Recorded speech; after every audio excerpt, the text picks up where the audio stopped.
Барлықтарыңызға сәлем, арнамызға қош келдіңіздер.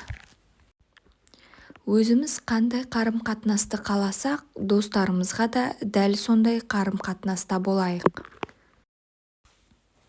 Бақытты сырттан емес, жүрегіңнен таба біл. Басымыздағы нығметтердің қызығы, оны достарымызбен бөліскенде арта түседі. Адамның түсініктерін қалыптастыратын мемлекеттің құрылу формасы.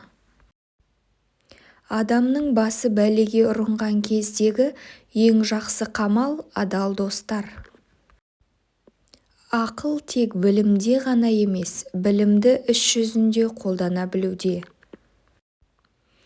Ерлік аяулы қасиет, соның арқасында адамдар қауіп-қатер үстінде тамаша істер істейді. Мас болу, өз еркіңмен жындану.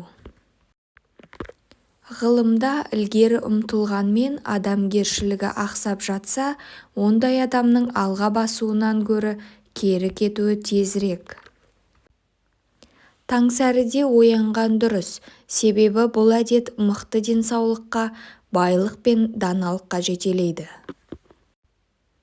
Өнер біткеннің барлығы сияқты тәрбие өнері де табиғаттың кемістігін толтыруды мақсат етеді.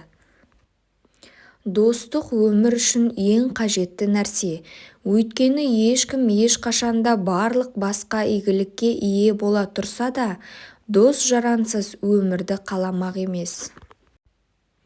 Ақыл-ой көп жерде сәттілік аз, сәттілік басым жерде ақыл-ой кем. Надан заттардың өз мәнісіне сәйкес келетініне таңданады, және осы таңырқау білім бастауы болады. Данышпан керісінше заттар өзі білетіннен басқаша болса таңданар еді. Сыннан қашудың бір ғана жолы бар. Ештеңе айтпаңыз, ештеңе істемеңіз, ешкім болып қалыңыз. Өмірдің мәні не? Айналаңа қызмет етіп көмек көрсету. Әдемі де сүйікті айтылымдар қайдан шығады? Оларды талантты, яғни зергер адам жасайды. Ал бұлардың мәні, сырының қандайлығын айқындап беру біздің ғалымдарымыздың міндеті.